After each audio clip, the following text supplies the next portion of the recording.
Good evening to one and all present here. We, at the Department of English, Center for Distance and Online Education, Rabindra Bharati University, are proud to present to you a special lecture series on modernism. In the year 1922, modernism reached its peak with the publication of texts like Ulysses, The Wasteland, and many more. 100 years down the line, we are still mesmerized by the quality and quantity of literature that had been produced in what we now know as the modern era. Therefore, this lecture series was born. We welcome you all to the first talk of the series. Today's speaker will be introduced by my friend and colleague Rishiraj Pal, whose consistent efforts have made this series a reality. Over to you. Yeah, thank you, Aritra. I welcome you all to the very first talk of this lecture series, and we are joined by none other than Professor Sam Slote, Professor, School of English, Trinity College, Dublin. His research focuses on 20th century modernism and late modernism with an emphasis on the works of James Joyce, Samuel Beckett. Methodologically, his work draws on a variety of theoretical approaches such as deconstruction, genetic criticism, translation theory, mimetic theory, gender studies, and textual studies. His most recent publication is Annotations to James Joyce's Ulysses, Oxford 2022, co-written with Mark Mamigonian and John Turner. He has co-edited 6 volumes on Joyce, Probes, Genetic Studies in Joyce, 1995, Jenny Trixling Joyce, 1999, How Joyce Wrote Finnegan's Wake, 2007. I have this book with me. Renascent Joyce, 2013, Derrida and Joyce on Totality and Equivocation, and James Joyce and Arts, 2020. He has also written a book on Joyce and Nietzsche entitled Joyce's Nietzschean Ethics. Currently, he is working on a project on Joyce and mimesis. He has organized 4 large-scale international Joyce symposia, tours, Dublin, Antwerp, and again in Dublin, 2022. He has served 2 terms on the board of trustees for the International James Joyce Foundation. He is on the editorial board of the James Joyce Quarterly, Joyce Studies Annual, European Joyce Studies, the Dublin James Joyce Journal, and Genetic Joyce Studies. In 2022, he was appointed the series editor for the James Joyce series, published by the University of Florida Press. At Trinity, he is the founding director for the Samuel Beckett Summer School, for which he served from 2011 to 2018. In addition to his work on Joyce and Beckett, he has published widely on Vladimir Nabokov, Virginia Woolf, Proust, Borges, Mallarmé, Dante, and Elvis.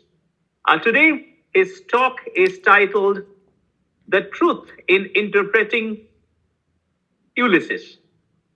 In Ulysses, Joyce, on one hand, aims towards a very precise representation of the real historical Dublin of 1904, as he famously boasted. I want to give a picture of Dublin so complete that if the city one day suddenly disappeared from the earth, it could be reconstructed out of my book. Yet, on the other hand, he frequently draws attention to the fictive, perhaps necessarily so, if not mendacious aspects of representation. What then might be the category of fiction, might mean for a work such as Ulysses, which is populated by characters based on, to varying extent, actual historical figures? What then is the status of character, place, reality even in Ulysses? What is the effect of fictionalization? Now over to you, Professor Slote. I welcome you to our university, and you take it from here. Thank you so much. Thank you very much, and thank you very much for inviting me for this. It's a great honor to lead this very exciting series that you've put together on providing a variety of different perspectives on modernism. And let me just get the PowerPoint all loaded up? There we go. My sort of starting premise for this was how might look at the ways in which Ulysses could be philosophically interesting. And so I think the magic is what Ulysses has to say about the nature of the problem of fictionality. According to a much retold anecdote from Ellman's biography, in the 1950s, the BBC were preparing a radio documentary on Joyce, and they wanted to interview Richard Best, who was then recently retired from the National Library of Ireland. Best was reluctant to be interviewed, and he asked why he would be of any relevance for a program on Joyce, to which the BBC interviewer pointed out that he was a character in Ulysses. To this, Best quite sensibly retorted, "I am not a character in fiction, I am a living being." And so Ellman presents this story as an illustration of the perils of interpreting and diagnosing verisimilitude in Ulysses.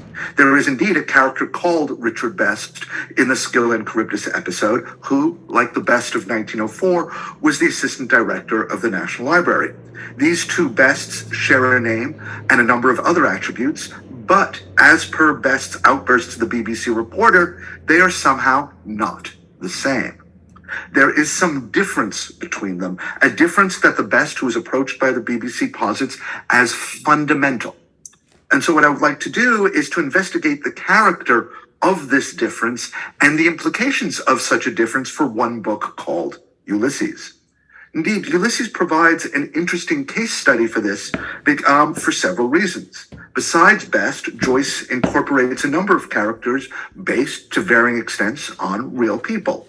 And beyond mere people, are very hard to represent Dublin as accurately and as meticulously as possible, thereby in further ways blurring an easy division between fact and fiction. Ulysses presents itself as almost a work of fact, and in so doing, it invites the reader to question the nature of fiction.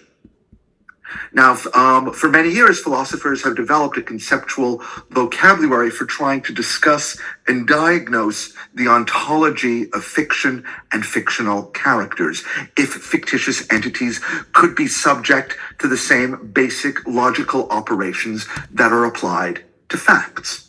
The problem stems from the fact that there are sentences in language that seem to commit one to fictional entities.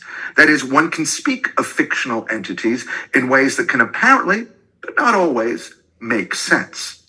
On the one hand, you have a division of the fictional, what are called the fictional realists, and they posit that there can be fictional entities. That is, entities can have, amongst other attributes, an attribute of non-existence.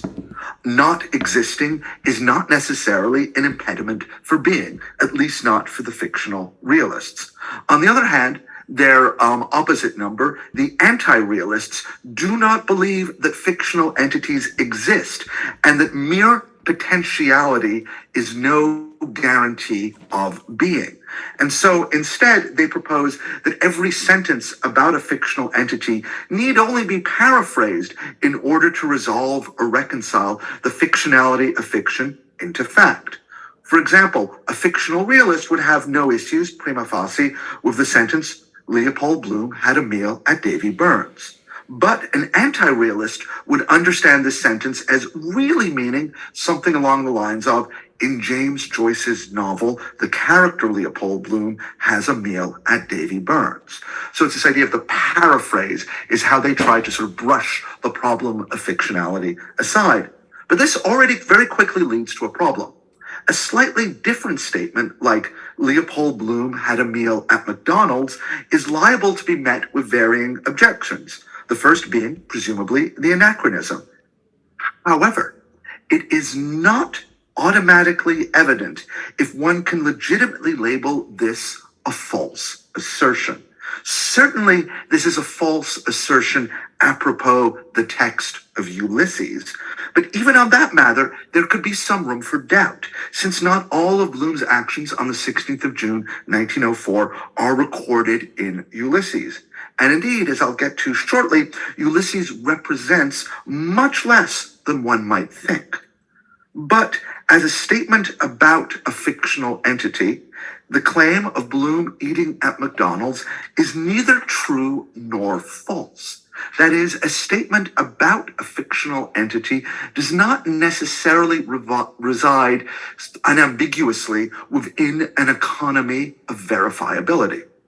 Because of this lack of verifiability, fictional realism tends towards what is called possible worlds theory.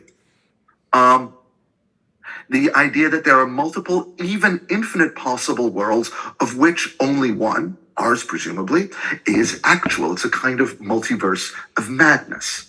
But there are other possible worlds where, say, Bloom has a meal at Davy Byrne's, or in another possible world, a meal at McDonald's, or yet another where Captain Ahab seeks revenge against a great white snail.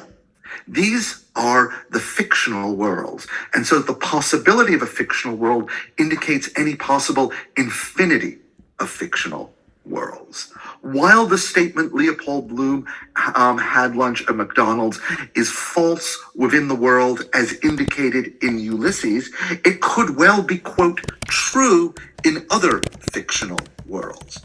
And so this suggestion of an infinite number of possible worlds can happen because within any single fictional construct, such as a novel, there are many possible gaps and thus permutations that can be filled. And so what I'm going to propose is that possible worlds theory is really just a symptom of a larger problem within fiction.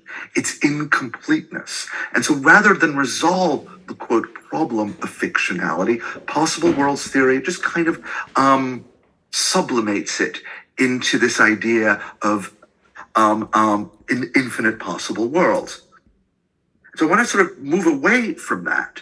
And so in reading fiction, one does not need to affiliate with either the realists or the anti-realists or the possible world clowns. Possible worlds are not the only possibility for making sense of fiction. A more pragmatic approach and less epistemologically cumbersome perspective is also possible as long as one is willing to tolerate a little cognitive dissonance. That is, an ability to think within multiple, even discordant perspectives. In fact, some cognitive discord may even be the fundamental salient element of the nature of fiction. It's what Yuval Noah Harari calls a dual reality, the possibility of recognizing fiction as fiction. So judging the truth of a statement about a fiction, it's perhaps just simply a matter of determining whether the fiction endorses the statement. Endorsement can refer to either a statement within that work of fiction, that is a sentence within the book or so on, or a statement outside the work of fiction, such as any kind of secondary criticism or any kind of interpretive act. I'm going to start with external statements since they're easier, at least at first. The statement, Stephen Dedalus wears black clothes on the 16th of June, 1904, can be considered true because while never explicitly stated in the text, this is an external statement, Ulysses contains more than enough information to endorse this proposition. Stephen turns down Mulligan's offer of gray trousers because he's in mourning for his mother, and twice he's mockingly called parson, and once he's called the drunken minister. And so, in its general form, endorsement theory works like this. The text of Ulysses endorses a statement because the text provides various other statements as corroboration, and there is nothing to undermine the endorsement. Thus, the statement, Stephen Dedalus wears black clothes, is endorsed by the text of Ulysses, whereas the statement, Millie Bloom has a twin sister named Ermentrude, is unambiguously not endorsed by the text. Now, endorsement does not entail a strict falsifiability, merely compatibility. In practical terms, this means that the fiction has to be somewhat sequestered from what would colloquially think of as the real world. I say somewhat sequestered because the degree would depend upon certain parameters internal to that fiction and also internal to the, say, tastes of the reader. One holds the fictionality of Ulysses to a separate degree than that of, say, Star Wars. In the former, the rules of physics as we understand them more or less prevail. In the latter, not so much. So this is more than quite a suspension of disbelief, which is why I prefer the term cognitive dissonance. Now, all is not, wine and roses here. There are many complications to this idea of endorsement theory. And the first one is that the text of Ulysses is not clearly defined. The first edition, published in Paris in 1922, was greatly flawed, as Joyce well knew, and every subsequent iteration of the text, even ones that contain corrections to redress the flaws of the first edition, introduce further flaws or otherwise contestable variants. That is, then, the phrase, the text of Ulysses, does not refer to a single stable entity that enjoys universal consensus. And so this has some implications for endorsement theory. And I'm going to take a very simple one to start off with, but it's one that's easy to illustrate. The end of Ithaca chapter of questions and answers ends with the question where, and as an answer, there is a mysterious enigmatic dot or point, something a little bit larger than a full stop. And Joyce clearly indicated this on various manuscripts. We have here the instructions for his French typist, La réponse à la dernière demande est un point.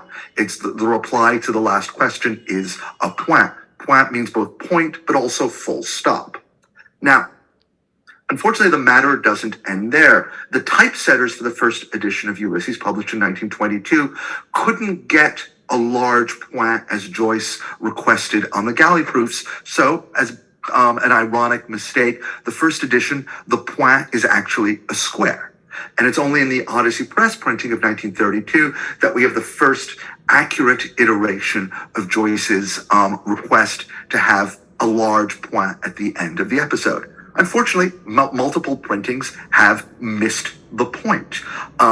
For example, the Bodley Head, the first British edition, 1936, misses it, and many editions ever since have. And it's a problem that's especially common among translations. As we have here, just one example, the Greek misses it, even though quite literally this point is the easiest damn thing in the text of Ulysses to translate, and yet it's missed.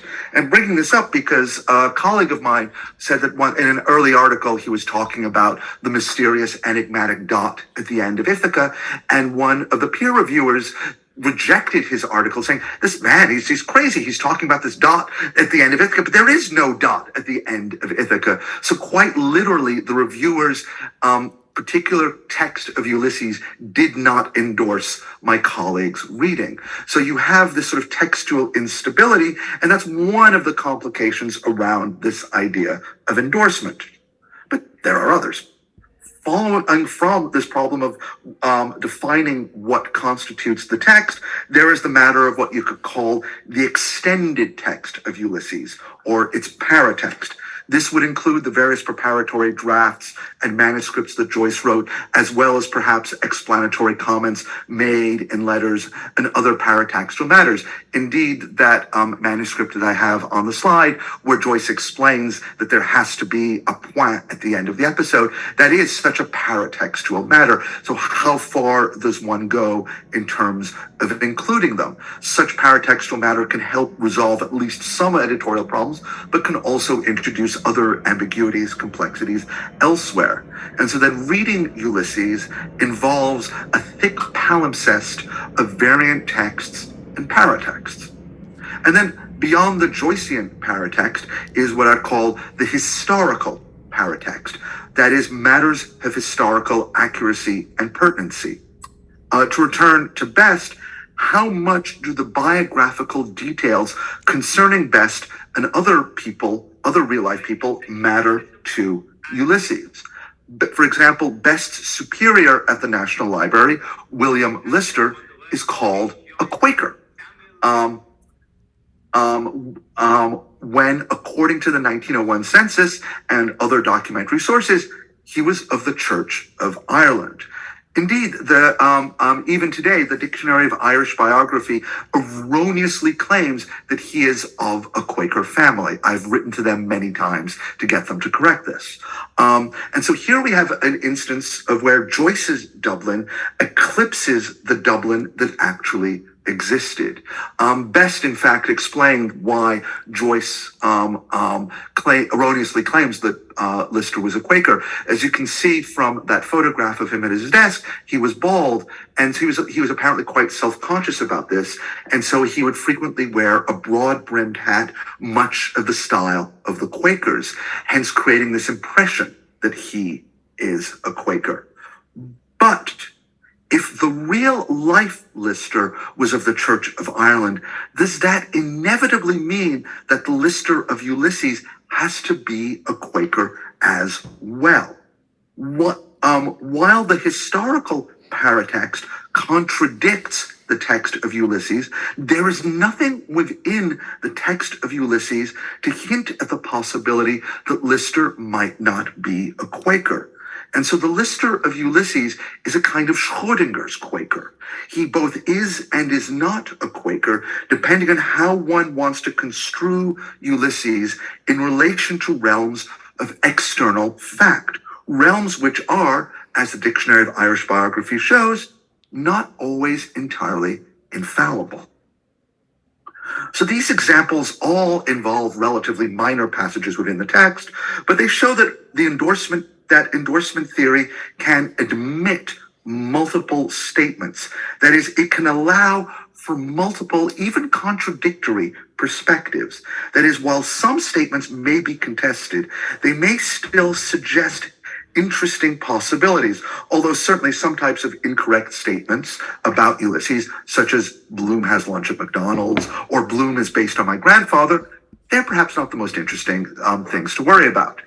So more than just a dual reality, fiction occasions a multiple reality, that is, a multiplicity of perspectives apropos a fractious and ambiguous reality.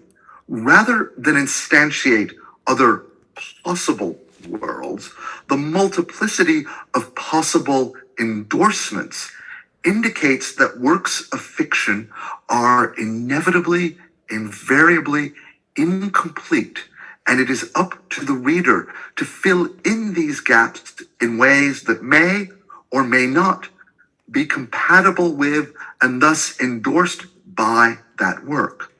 But such interpretive gap filling will never, pace the fictional realists, never eliminate levels of discordance.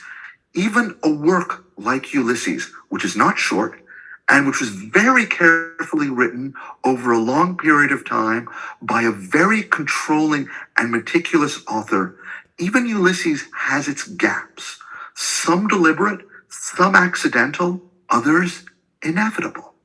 No representation can account for every detail. Indeed, as Ithaca makes vivid, the more that is explained, the more that will always need to be explained. And so the reader plays or negotiates towards some completion, filling in some gaps, working with or against the narrative medium. But these gaps are not always homogeneous in character.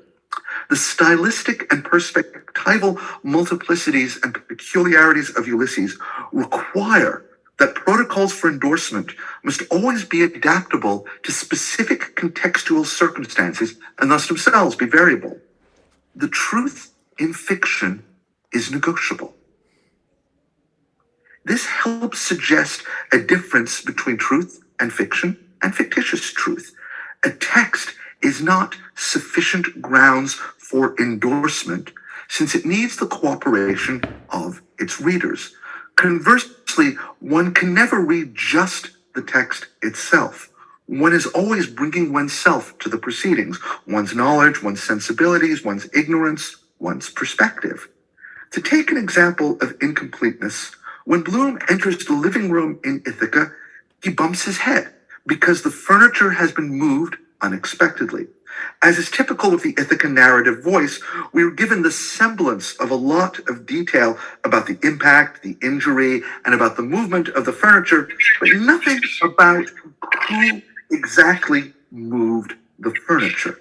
In a very interesting and symptomatic article called Molly's Masterstroke, Sue Kenner takes this specific narrative lacuna as a clue to a larger lacuna within Ulysses, namely what exactly happened at 7 Eccles Street once Boylan arrives. As he writes, but Joyce was no priest of the eternal imagination. No priest for the eternal imagination for nothing.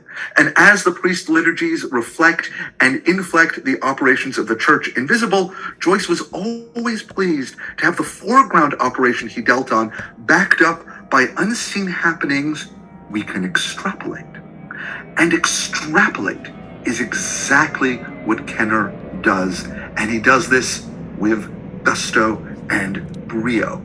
And in the background of this extrapolation, authorizing this interpretation, lies Kenner's assumption of an omnipotent Joyce setting the scene in the living room for the furniture to be moved. Since Bloom has been gone all day, the furniture could only have been moved by either Molly or Boylan. And Kenner claims it had to have been Boylan who moved it because the extent of the rearrangement is just too much for Molly to have been capable of. And so, for Kenner, he decides Boylan has moved the furniture. And then this leads to another question, which he then answers with relish. Why does Boylan move the furniture? Here documentation lapses, leaving us, though, with that irrefutable shifted furniture, that ponderous walnut sideboard, that piano.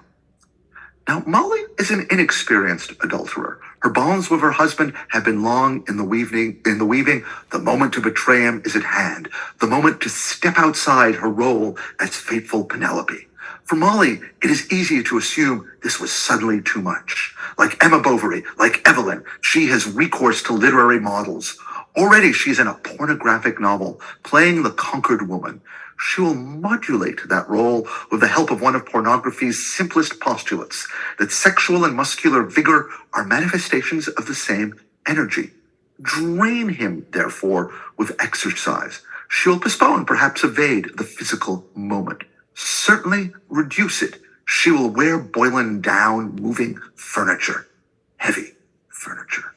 And so it seems we are to imagine Blazes Boylan, red-faced, putting his shoulder to the sideboard, tugging at that piano, lifting and carrying the sofa and the majolica top table, relocating the heavy chair, the light chair, yada, yada, yada. And so this is quite a bit of fanciful prose that Kenner has laid out here. And despite the sort of the bizarre fantasy, one can even imagine Kenner writing this with brio as well. But there's nothing implausible about this assumption, or rather nothing implausible about this interlinked network of multiple suppositions laid out in the form of a narrative.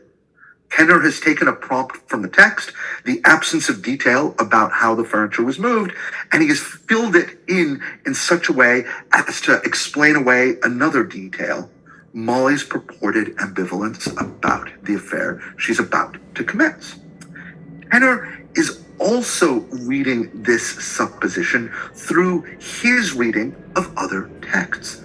Like Emma Bovary, like Evelyn, like Molly, Kenner has recourse to literary models in this passage.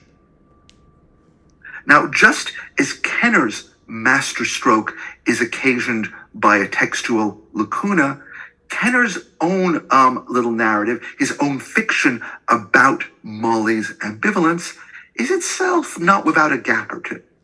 This doesn't, now the first one is not necessarily to invalidate his claim, but in one of the Penelope note sheets. So I'm having recourse to the paratextual matter of Ulysses. On one of the note sheets, Joyce writes, Molly will change furniture.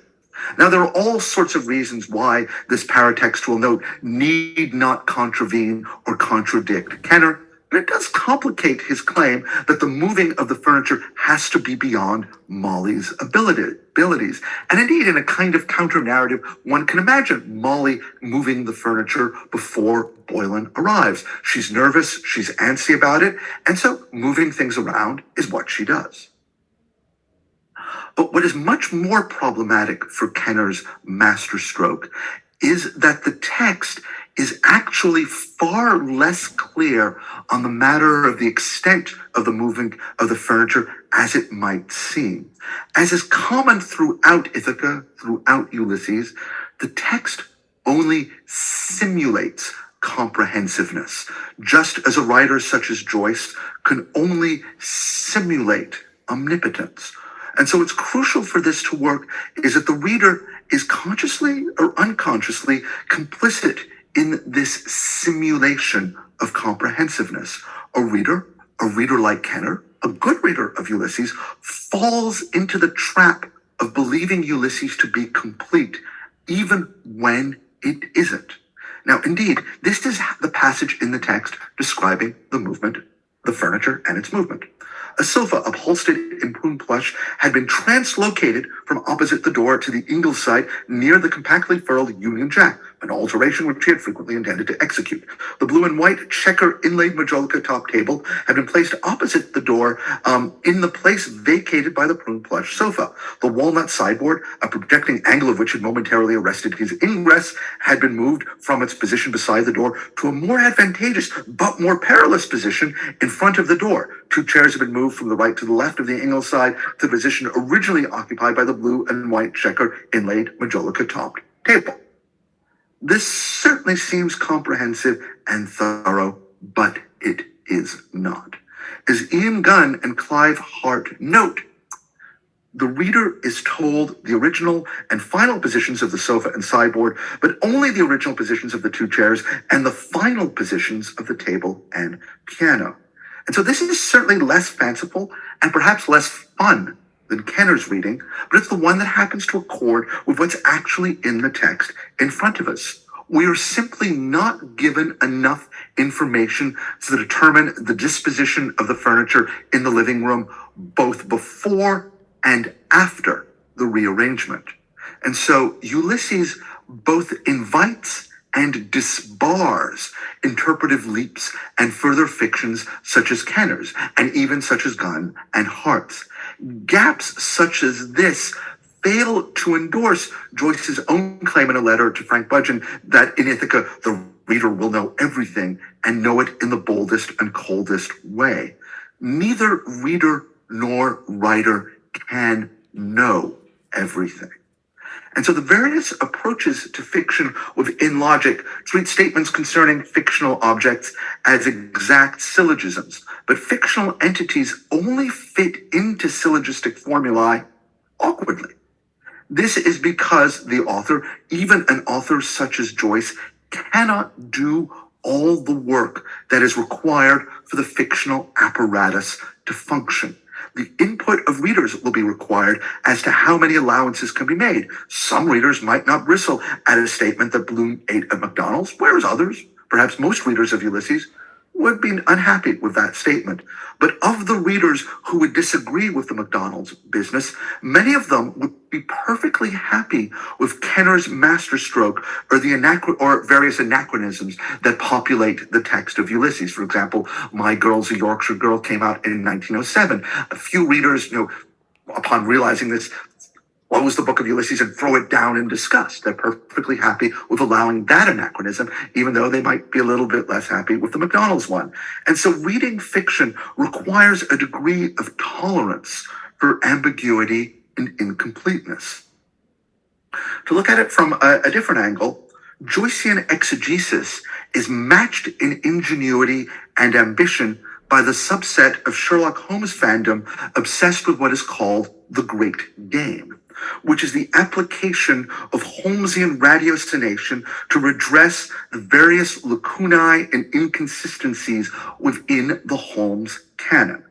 Now, as a sort of side note, Holmes is commonly used as a generic example of a fictional identity in the various philosophical accounts of fictional realism. He's just sort of taken up as a standard example, but the various philosophers who do this, at least none of the ones I've read, actually pay attention to anything around Holmes in terms of fiction or the interpretation, just use the name as an immediately recognizable fictional entity. But I think their discussions would be greatly enhanced if they paid attention to what happens within the Great Game, because there's some very interesting complicating relevance. Dorothy Sayers, who is one of the earliest practitioners of the Great Game, explains it this way. The game of applying the methods of higher criticism to the Sherlock Holmes canon was begun many years ago by Ronald Knox, with the aim of showing that by those methods one could disintegrate a modern classic as speciously as a certain school of critics have endeavored to disintegrate the Bible. Since then, the thing has become a hobby among a select set of jesters here and in America. The rule of the game is that it must be played as solemnly as a county cricket match at Lord's. The slightest touch of extravagance or burlesque ruins the atmosphere. Now, Conan Doyle famously did not care for his creation, and his stories are laced with inconsistencies and errors. And so part of the conceit of the Great Game is to feign being a dogmatic proponent of something like the endorsement theory. That is, the practitioners assume that the texts as written are unambiguously and unequivocally accurate, and that any apparent mistake is merely an invitation for deductive reasoning. Or to use a slightly different conceptual vocabulary, retroactive continuity or retconning. That is, any and every statement in the texts must be able to endorse any other statement, and that any apparent failure of endorsement is merely a gap that could be supplemented by deductive reasoning or the retcon. One particularly shrewd piece of interpretation involves Watson's name. In the story, The Man with the Twisted Lip, Watson's wife, Mary, calls him James. Yet in every other story where we have his first name, it's John. And so this seems like a particularly surprising mistake for his wife to make, to call him by a different name. As I said, Conan Doyle just didn't care, just did not pay attention to what his characters' names are. Now, we're told elsewhere that Watson's middle initial is H, although Conan Doyle never tells us what the H stands for. And so Sayers' masterstroke is to claim that the H stands for Hamish, and that Mary's has a little nickname for her husband, the anglicized form of his middle name, Hamish James. And indeed, the Sherlock TV show of Benedict Cumberbatch employs this within their show, so it's become part of the Holmesian canon. Now, alternative theories to explain the inconsistency of Watson's first name are certainly plausible, and many indeed have been proposed. And so this shows that endorsement theory need not be exclusive, rather admits of multiple possible perspectives and interpretations. And all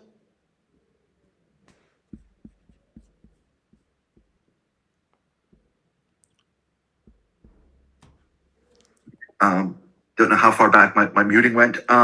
Alternative theories about the inconsistency are possible, and many have been proposed. And this shows that endorsement theory need not be exclusive, but rather it admits of multiple perspectives. And so this is perhaps not that different from Joycean interpretation, or indeed perhaps not that different from any interpretive act of filling in gaps. Now, Conan Doyle, of course, really did not care for Holmes, and he never really bothered about any mistakes he might have made, whereas Joyce certainly cared about his. But this doesn't stop Joyce from making mistakes. Indeed, in Scylla and Charybdis, Stephen Hogley proclaims, "A man of genius makes no mistakes. His errors are volitional and are the portals of discovery." And it's a very clever and shrewd line on Joyce's part, since it absolves him as the author and a soi-disant man of genius, at least by implication. It absolves him of making any mistakes. Since a man of genius makes no mistakes, anything that might seem like a mistake in Ulysses is actually something, or it suggests it's actually something ingenious that can only be discovered by a suitably astute reader. So with this line, Joyce shunts the responsibility for error from the author to the reader by saying, in effect, there are no mistakes in this text, just artistic brilliance that may or may not be properly apprehended. It is almost as if, in this line, Joyce is endorsing a great game of his own. And so error and the misapprehension of error are thus fundamentally enmeshed within Joyce's aesthetics and are entwined with Joyce's attempts towards an exacting verisimilitude. On the 2nd of November, 1921, Joyce famously wrote his Aunt Josephine in Dublin, "If, quote, an ordinary person could climb over the railings of number 7 Eccles Street. I saw it done myself, but by a man of rather athletic build. I require the information in detail in order to determine the wording of a paragraph." And there is the paragraph that he it refers to in Ithaca about Bloom's decision, a stratagem. Resting his feet on the dwarf wall, he climbed over the area railings, compressed his hat on his head, grasped 2 points at the lower union of rails and stiles, lowered his body gradually by its length of 5 feet 9 inches and a half to within 2 feet 10 inches of the area pavement, and allowed his body to move freely in space by separating himself from the railings and crouching in preparation for the impact of the fall. So this, let's just say, maniacal desire for precision and verisimilitude informs the composition of this paragraph, as witnessed by the sort of the behind the scenes thing of asking Aunt Josephine, could a man of ordinary height do this? So if not, then I'll have to rephrase this. Now, Josephine's reply, it exists, but it hasn't been published. And she sort of doesn't say anything about, drafting someone to walk over to Eccles Street. Instead, she's complaining about, the civil war is going on and, bombs are flying everywhere. There's gunfire. So sort of, she kind of dropped the ball on this one, and, quite understandably. Now, because of this, Joyce then gives Bloom the height and weight of this man of rather athletic build that he refers to in this letter. And that's his friend, J.F. Byrne, who Joyce saw, who in 1909 lived at 7 Eccles Street, which is why Joyce chose that as the Bloom's house. He went out on a night of drinking with Joyce. They came back. Byrne had forgotten his key. And so he did this maneuver that Joyce describes here. And because Joyce wanted this to be perfectly accurate, he gives Bloom Byrne's height and weight in order to maintain verisimilitude. However, this desire to be factually accurate here leads Joyce into an error elsewhere. Bloom's height and weight, 5'9", with a weight of 11 stone and 4 pounds at his most recent measurement. So he's 1.77 meters tall and weighs 71.7 kilograms. However, elsewhere in Ithaca, we are told that his chest measures 29.5 inches, 77 centimeters, after 2 months exercise under Sandow's regime of weight building and exercise and so on, as opposed to before, he had just been 28 inches or 74 centimeters. Unfortunately, this doesn't work well with Bloom's height and weight. For a man of Bloom's height and weight, you'd expect a chest to measure 40 to 42 inches and not 29.5 inches. So the information about Bloom's height and weight does not endorse the information about Bloom's chest. Is this an example of something internal to the text failing to endorse? And just imagine, if you will, what Bloom must look like with these measurements. Now, just as Joyce had his reasons for giving Bloom this very specific height and weight, he also had his reasons for giving Bloom those incongruous chest measurements, even if those reasons work against the other measurements. And it's Hugh Kenner who first pointed this out, that in Sandow's famous book of exercises, Strength and How to Obtain It, and Bloom, as we see in his library, has a copy of it. Sandow's book includes a series of testimonials from satisfied customers. And the first one of these is from someone named Mr. Thomas Fox from Limehouse, and it includes the same measurements as Bloom in terms of in terms of the chest and arms and so on. So Joyce just copied Fox's measurements into the text. However, Joyce neglected to realize that Fox is very different height and weight from Bloom. That he's just 5 foot tall, 1.52 meters, and weighs just 7 stone, 45 kilos. He's the proverbial 98-pound weakling. So in constructing the figure of Bloom, Joyce has brought together the measurements of two physically disparate individuals, and has neglected to correlate that inconsistency. Now, Kenner sees this as a portal of discovery, that he tries to sort of retcon a plausible scenario for Joyce having made a simple mistake by inadvertently mixing the measurements of two individuals of unequal physique. He proposes that we read Bloom's incongruous measurements as deliberately chosen by Joyce as an affect of free indirect discourse. Kenner writes, not all men know their chest measurements, nor even what a plausible chest measurement would be, as witness the fact that Bloom's 28-inch chest was 40 years striking anyone as unlikely. That is, it took 40 years for anyone to notice this incongruity. And since the supplied chest measurement does not represent an anatomically correct individual, it instead indicates Bloom's fallible self-knowledge. And so this way, even things that are almost certainly mistakes that Joyce made can be massaged to fall under the dispensation of the legal fiction of authorial omnipotence. The text is incomplete at this point of correlating Bloom's height and weight with his chest size because the inconsistency is not explained in the text. Because the text is incomplete, various hypotheses can be proposed to redress this lacuna. These individual hypotheses are neither true nor false, but rather more or less plausible or more or less aesthetically pleasing. Indeed, an alternative possibility, and it's not one I particularly like, I'm just pointing this out as a plausible one, is that Ulysses takes place in a world where measurements like this are physically normal. And there's nothing in the text of Ulysses, I think, that would contradict such a proposition.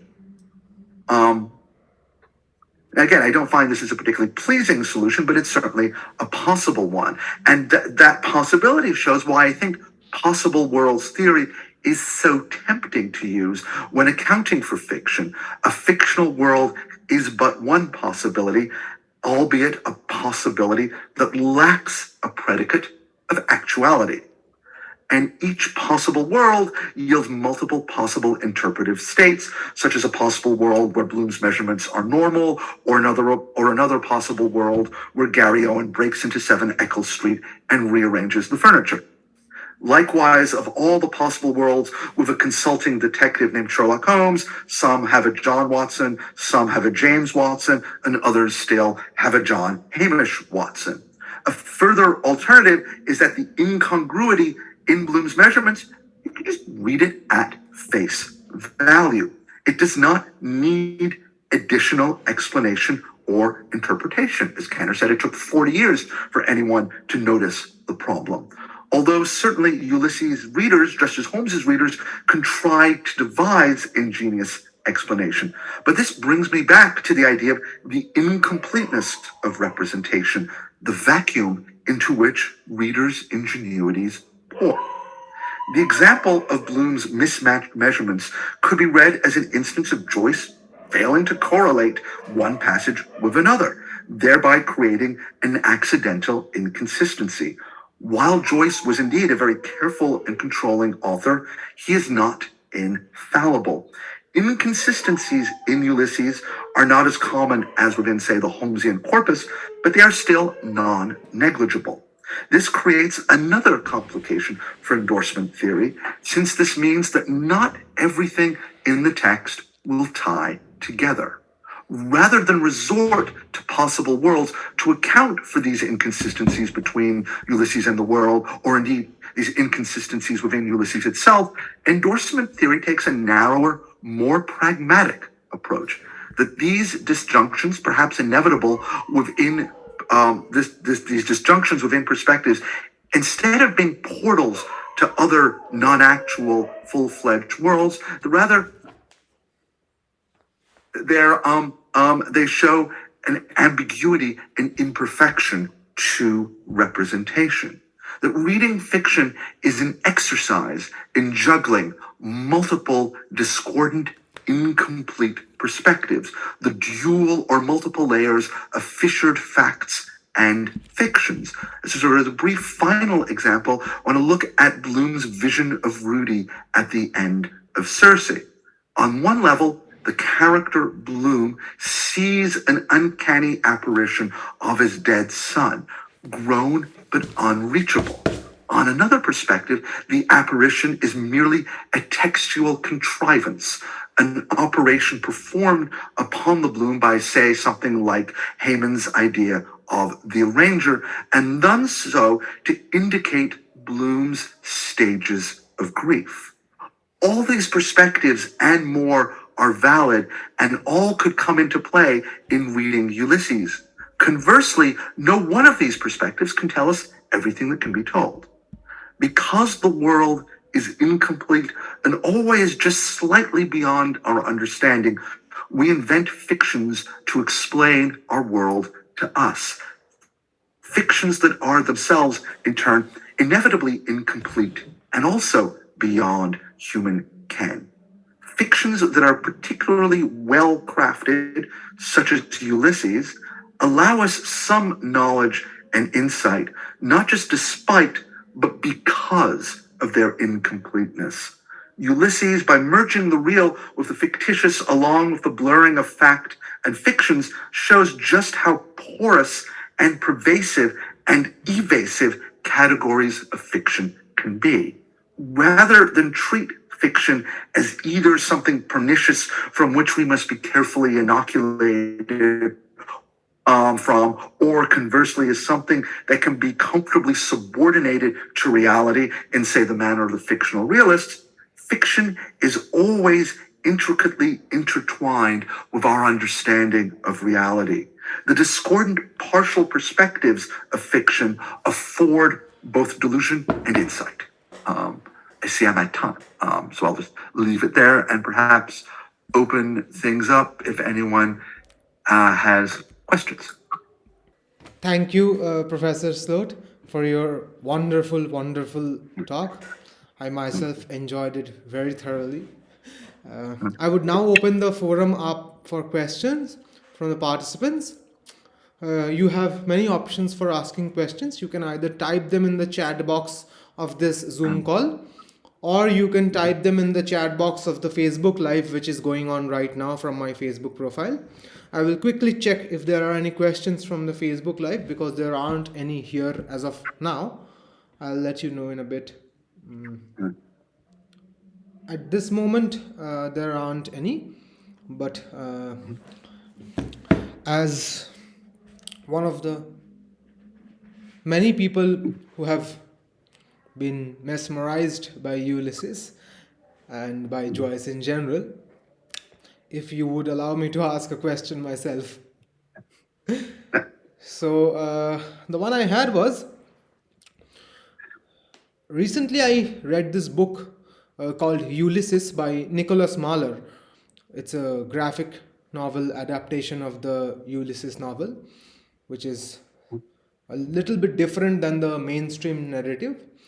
So, given that the copyright of the book is no longer existent, how do you think such new interpretations or new presentations of the book Ulysses keep up with the tradition or the enigma that Ulysses has built over the last 100 years? It's a very rich and open question. It's also sort of the statement that copyright is requires a degree of qualification. I mean, it's mostly yes, but there are little sort of footnotes around it that I won't bore you with. But I think one of the positives of what is called the public domain is it in effect allows for these kinds of creative reworkings, re-engagements. Some are inevitably going to be bad, but some could well be very good and inventive, and it is precisely this creation of new possibilities is what's exciting. That work shouldn't be static and locked in, say, amber or whatever he used to lock things. Joyce himself engaged with all kinds of pastiches and creative reworkings of his tradition. And so now Joyce has become part of that tradition, as it were. So indeed, sort of these reworkings, these transmediations, it could be both exciting and frustrating. We have 2 questions in the chat box. Okay. Would you like me to read them out? Yeah, please. Okay. First question is, I don't know who has asked this, but I'll read it anyway. As we know that Joyce was concerned with the realities of within more than the without, then are we not too obligated by the compulsion to find a meaning to everything? The misplacement of the furniture might have been an honest mistake, or just shows Joyce's ignorance of the physical details. Yeah, how far do you want to go in terms of explaining everything? It's an interesting one, and if you talk about everything, that's really going to drive you crazy. And I think like one of the things Ithaca shows is that the more that is explained, the more you have to explain. That if in Ithaca you can't turn on a faucet without getting a very comprehensive account of the mechanics of the waterworks in the city of Dublin. And so it seems like it's just giving a lot of detail, but in giving out that detail, there are all sorts of things that are missed. One of the ways I explain Ithaca, it's like it's a phenomenon that just about every parent would be familiar with, where there's a phase children have when they're 3 or 4 years old, and they keep asking questions like, why this? And you try to answer it as best you can in terms of the child's understanding. Then they'll latch on to something in your answer. Well, why that? And so before you know it, you're asked why, you're starting off with a question of why camels have a hump. And then a few minutes later, you find yourself trying to explain the Big Bang to a 4-year-old. So there's always something more that you can go, and you're never going to be able to get to fully scratch every itch, just as Joyce can never fully anticipate every possible permutation and any sort of explanation around. Joyce intended to give an incomplete account of the furniture movement, or no, Joyce just sort of didn't quite perfectly correlate it. It's hard to firmly settle it one way or the other. And to some extent, I think it depends on the reader's own personal tastes. Not say completely, but I think that has a role within it. Take an example from outside Joyce. In the Vita Nuova, every time Dante beholds Beatrice, the number 9 figures in some way. It's always associated with her. And so one of the later chapters, he tries to explain why 9 and Beatrice come together. And in a leap of some very simple mathematics, he points out that 9 is 3 times 3, the Trinity times itself. And so the recurrence of the number 9 around Beatrice becomes an index of her beatitude and her spirituality. So that seems to resolve it. But then he has a very interesting line. That's the explanation that pleased me. But perhaps a more subtle and ingenious mind might devise a different explanation. So his explanation is not presented as a truth, it's explained as something aesthetic that pleases him. And that's, in a sense, the truth in representation is ultimately an aesthetic phenomenon, not a logical phenomenon, not an ontological phenomenon. So it gives room for different ways of trying to understand the text and ideas of completeness within the text. We have many questions are just piling up. Yeah. Uh, Next question is by Divya. The question reads, Sir, as you said, there is always a gap in the text, but is it actually possible for a reader to find out that gap by going beyond the history of the book or that of the author? No, I mean, it's not just one gap, it's many. And it takes a degree of, say, interpretive savvy to actually see those gaps that oftentimes you sort of read over and don't notice a gap or a problem. There's a certain degree of imagination that is involved in it. As Kanner said, it took 40 years before anyone noticed the inconsistency in Bloom's measurements. And sort of the history of Ulysses' criticism is filled with many such instances of this kind of blindness. And in terms of turning to the history of the book or the author, that's what I call the sort of the paratext of Ulysses. They can be helpful, but you can't always take them as the ultimate arbiters. Thank you. Next question is by Bikram Kotal. Yeah. The question reads, what does Bloom's fragile masculinity suggest? What does it say about Bloom's sexual masochism in Circe episode? And how does it challenge the masculine culture? And what does it tell about the social outsider like Bloom? Yeah, I mean, there's a lot that's going on there, and it deals with many sort of different aspects of Ulysses, and I think you're right that said to focus on the Circe that's there, and sort of look at the scene when he's called in this kind of in the context of Circe. It's a hallucination, but what hallucinations are, so whole other matter, but there's this medical examination, and Dr. Dixon calls him a finished example of the new womanly man. And indeed, Bloom then gives birth to octuplets as if sort of fulfilling that.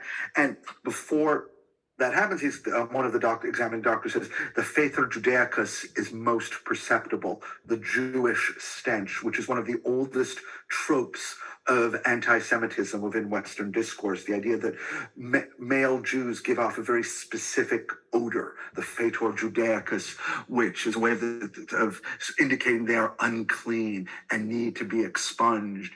And one of the explanations around it involves the myth of male menstruation. So the men menstruate, hence finished example of a new womanly man. And so all this points towards an infamous book from Europe from 1903, Geschlecht und Charakter, by the Austrian writer Otto Weininger, which was very popular and prevalent within Europe's kind of illustration of the prevalence of an intellectual anti-Semitism.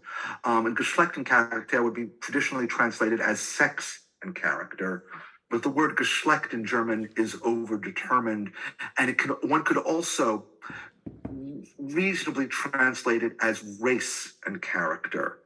And this is not how Weininger mobilizes that term, but that double meaning is relevant to what he's arguing, race and character, sex and character, because he's arguing that, and I'm only lightly paraphrasing what he's saying, but the most manly Jew is more effeminate than the least manly Aryan. That Judaism is saturated with effeminacy, and such that the pure, noble Aryan race has to expunge the Jewish contamination from their shores. And so for what Weininger, the hybridity, in terms of gender and in terms of race around Jews, is a sign of their weakness, their corruption. Whereas for Joyce, in the character of Bloom, that's exactly his strength. The Bloom, by being a womanly man, actually exhibits strong characteristics.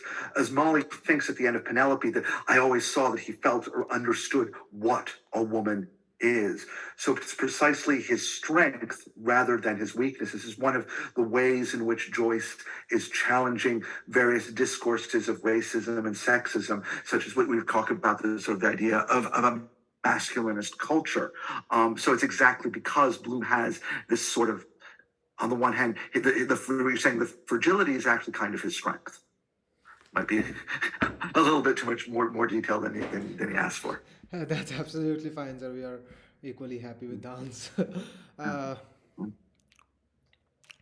The next question is a lengthy one, I believe, because it reads, kindly tell us something about the role of the city Dublin in Joyce's Ulysses by Muhammad Ayatollah Khan. Yeah. That's where Ulysses takes place. I mean, on the one hand, you get all this sort of precise details about the representations of Dublin. I think one time in a talk, I kind of jokingly, but maybe half jokingly, said that Ulysses is really just Joyce's Dublin fanfic. And it's just a lot of sort of very precise detail. And Joyce says that the very famous line that, if Dublin were to be destroyed, it could be reconstructed out of the pages of my book, which actually isn't true. Because in terms of incompleteness, there's large areas of Dublin, including the street where I'm speaking to you from now, are not represented in Ulysses. It suggests a kind of completion, but it certainly isn't. And there's also a kind of loaded political dimension to Joyce's claim that he made this claim to Budgeon after the Easter Rising of 1916, when large parts of the city center were destroyed by British artillery and the resistance fighting and so on. So there's that aspect to it as well. But there's also the thing that it's the importance of Dublin kind of is a correlate to the idea of Bloom as an everyman, that Bloom's not an everyman in the specifics of his personality, that not every man, in fact, hardly any, like kidneys for breakfast. Rather, I would suggest he's an everyman in the specificity by which he is represented, that we see Bloom from many different sides. And so the inevitable corollary to that is if Bloom is an everyman, any man can be an everyman. And indeed, as why Molly thinks she chose Bloom, as well him as another. And so I think likewise, Dublin becomes an every city. That Dublin is layered on with all this kind of geeky precision, but this could apply to every city as well. That Dublin is the every city because of the specific, precise way in which it's represented. This gets back to kind of Joyce's Aristotelian conceptualization of representation. By representing the specific in all its detail, that is what occasions a sense of the universal. And this is why readers who've never been to Dublin can actually recognize themselves or their cities or their homes, at least in some ways, through what Joyce is representing. I could say a little bit more about that, but maybe we have to move on to another question.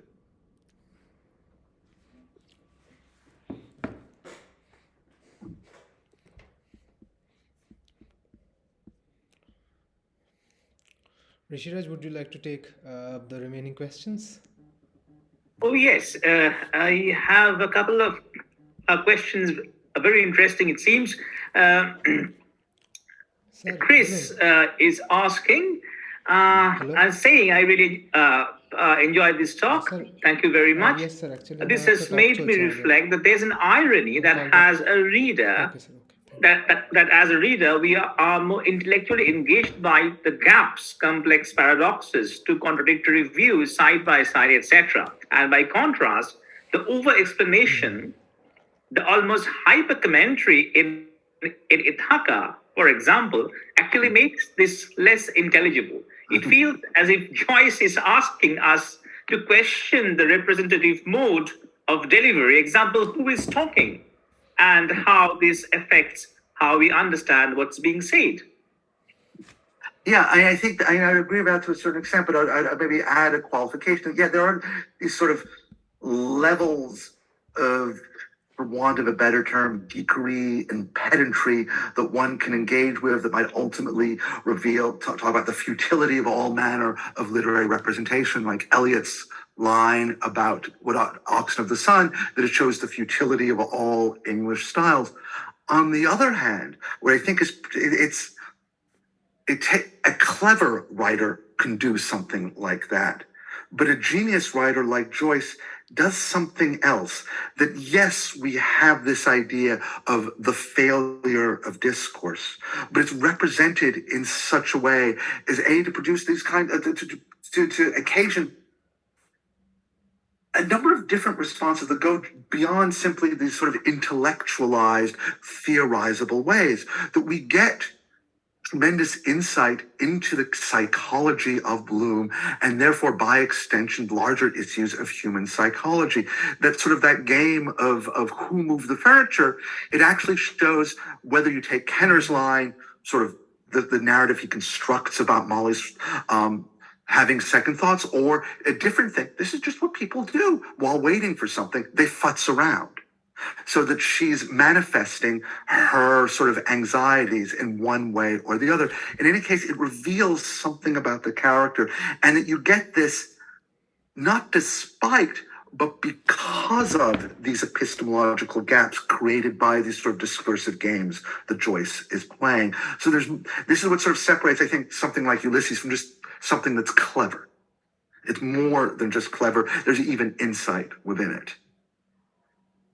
Yes, right. Yeah, yes, right.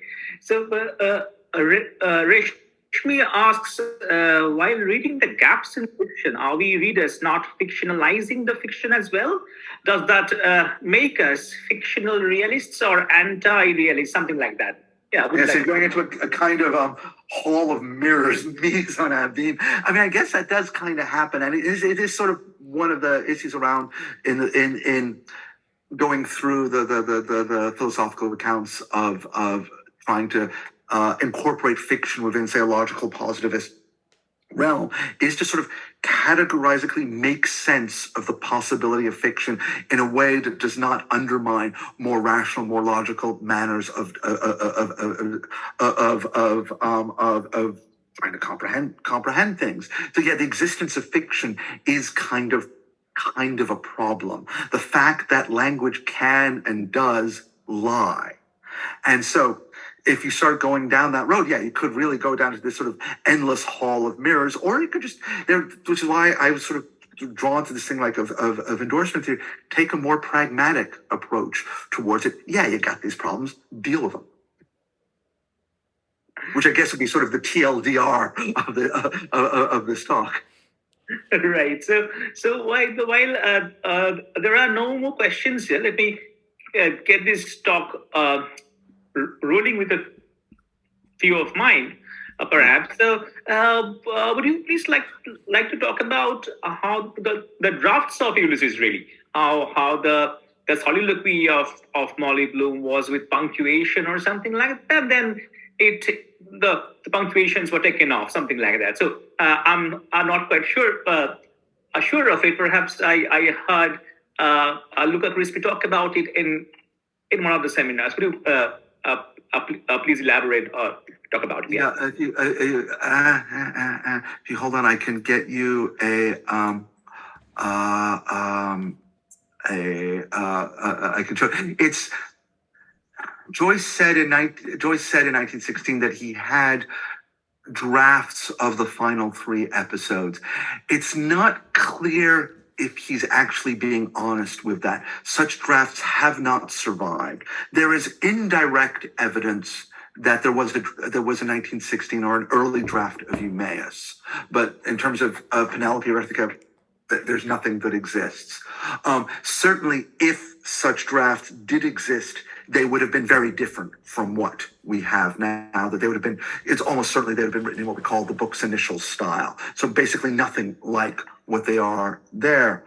In the earliest extant drafts of Penelope, there's already just about no punctuation. There's a thing about whether they're full stops at the end of the 4th and final paragraph. But it did have apostrophes. And here, let me get to see if I can call up this PowerPoint.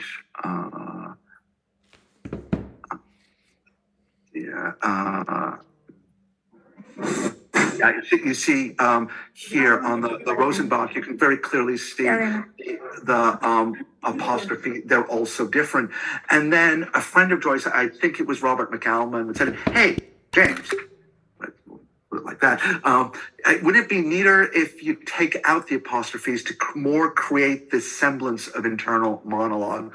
And so on the galley proofs, Joyce took out the apostrophes. So the apostrophes did exist, but were taken out. And then when it came to translating this, to doing the French translation, Joyce briefly toyed with the idea of not having accent marks in the French. But then Valérie Larbaud, in one of perhaps the most French sentences ever uttered, said, "Oh, you can't do that. The genius of the French language lies in the accent marks." That's why that held Joyce back on that front. And again, it's this simulation of the immediacy of internal monologue, which is not to say that Penelope is the unadulterated, unmediated representation of thought, since it is still a textual mediation. And the absence of apostrophes is, in effect, just, I would say, a gimmick to go along with that suggestion.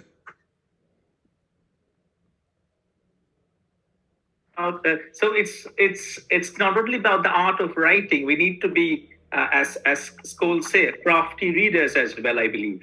Yeah. And it's also, again, like how deep you want to get into it. I'm certainly not saying that every reader of Ulysses needs to know about these details. They can be there, they can be helpful, they can be perhaps inspiring for some interpretations, but it's certainly, you got more than enough in just, the 250,000 or so words in Ulysses. Yes. So moving on to another question we've got. Vikram asks, what characters like Leopold Bloom and Stephen Dedalus tell us about Joyce's male-gendered aesthetic theory, or something like that? Yeah. I mean, I'd answer is that we talked about this thing that Ulysses might suggest this sort of multi-perspectival reading that, again, part of the suggestion of omnipotence that Joyce has, and all possible perspectives are there.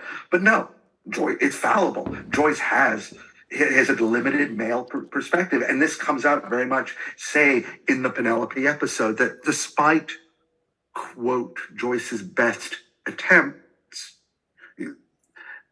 there's a sort of there's an imperfectness and incompleteness with this. Take maybe an example to sort of illustrate the point I'm trying to make.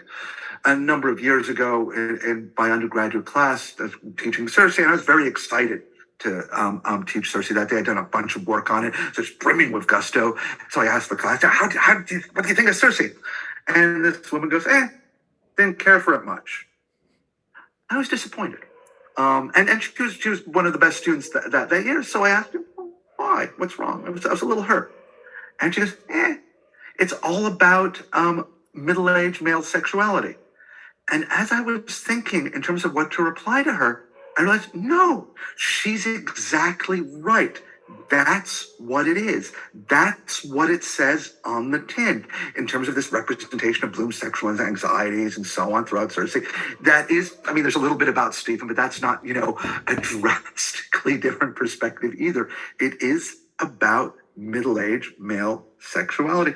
And it's not like representations of middle-aged male sexuality are uncommon in society at large. So it can be perfectly understandable why someone might find it tedious. And so I was going through all this. I said, thank you. You've ruined this episode for me. But I think it's just that Joyce has his own kinds of fallibilities in any number of ways. And in terms of representations of gender, they can be very, very good, but they're far from perfect. And some of these imperfections inevitably have to be laid at the foot of Joyce himself. And this way, I think the famous feminist criticisms of Joyce from Gilbert and Gubar, there's some strong legitimacy to the points that they're making that I think do need to be acknowledged within sort of Joycean scholarship at large. Thank you so much. I mean, sexuality in Joyce is something that one can explore for many hours. And would you then please talk briefly about how this very idea of middle-aged man, and moves to Finnegan's Wake, we have HCE, the very character of HCE. If that, it cannot be pinpointed, but we have these overtures there as well, I believe. Yeah. Yeah. Yeah, moving to Finnegan's Wake. Yeah, let's keep things simple. That's something that HC.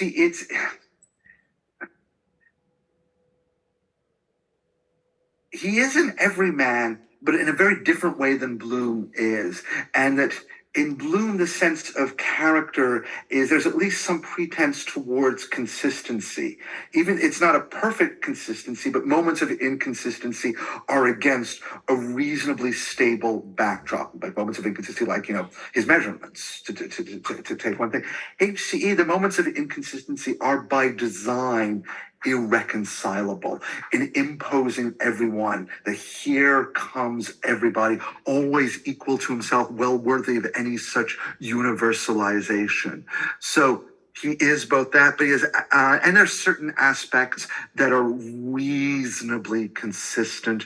That he's from the North, Viking origin, or not Northern Ireland. He's got a Scandinavian origin, flaxen haired, and here I think ideas of compatibility kind of work very well with trying to reconcile the discordant ambiguities and contradictions of Finnegan's Wake. There's certain reasonably consistent attributes around HCE that kind of change, but they're enough. They're not constant. They're not all constants together, but there's certain consistent elements that HCE is recognizable even when he's different, and that likewise Shem is consistent even when he is different. So there are ways that one can talk about these characters that make sense, but without reducing them to anything that's like, say, a conventional understanding of a fictional character.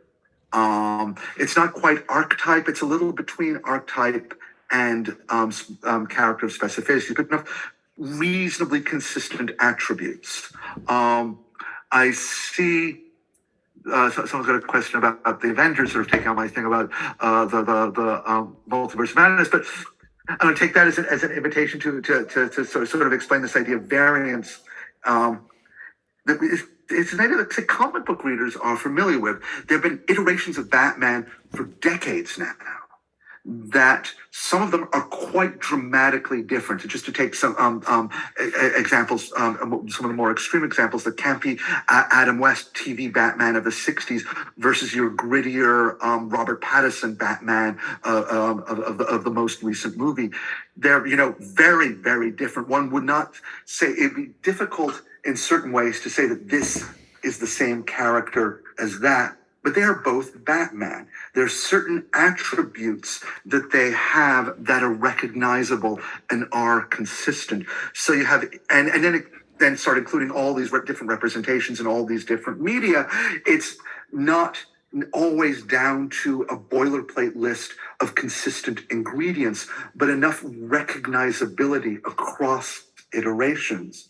And here I'm taking sort of what some might say the frivolous example of comic books, but this is an example that we have in representation going back practically to day one with, characters like Achilles and Odysseus, dramatically different in tragedy as they are in Homeric epic, but with recognizable attributes. And then how Ulysses itself gets molded and remolded over the centuries. There are certain elements that are consistent and certain that are mutable, and that the levels that are consistent are themselves mutable over the years, so that one can talk about Odysseus and it's a reasonably recognizable referent, even if it lacks a degree of specificity.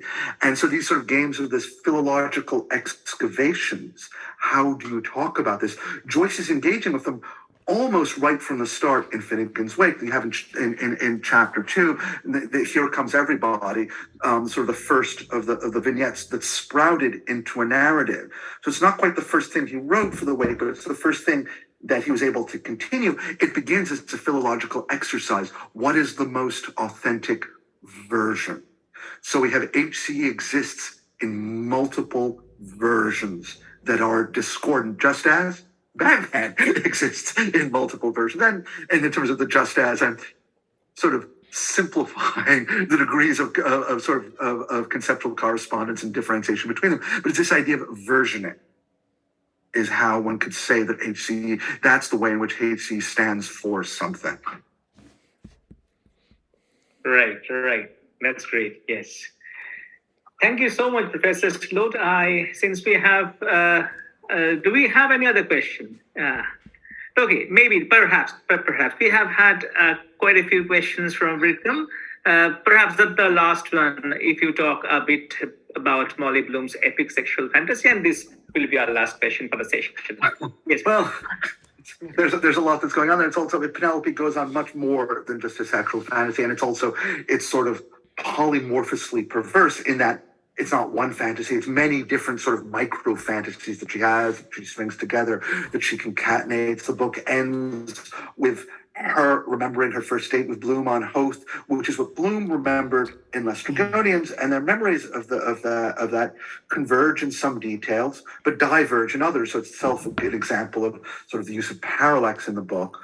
But it's also Molly remembers that at the time she was thinking of her boyfriend in Mulvey in Gibraltar and her life in Gibraltar and so on. So you get this level of concatenation and multi-perspectivalness. So it's not one thing, but it's many things that interrelate but don't always cohere. And that's also, I think, in terms of why I like very much Derrida's reading of this in Ulysses Gramophone, which talks about the polymorphous perversity of yes, that it's many things that she says yes to, that she affirms, that it's not just one, it's Bloom, it's Boylan, it's Mulvey, and so on. And it's sort of as an interesting kind of counter to this, Bloom is associated with yes. One of my PhD students, in her reading of this, points out that Boylan is more often than not associated with no. The no's come around Boylan, so that even as Molly admits she was turned on by him, that it's likely the affair will continue. Boylan is not Bloom, as indeed she says they're all so different, and Boylan gets the no. I mean, make of that what you will, but it is kind of sort of interesting, sort of multi-perspectival kind of thing in terms of what your one is thinking about as she's trying to get to sleep.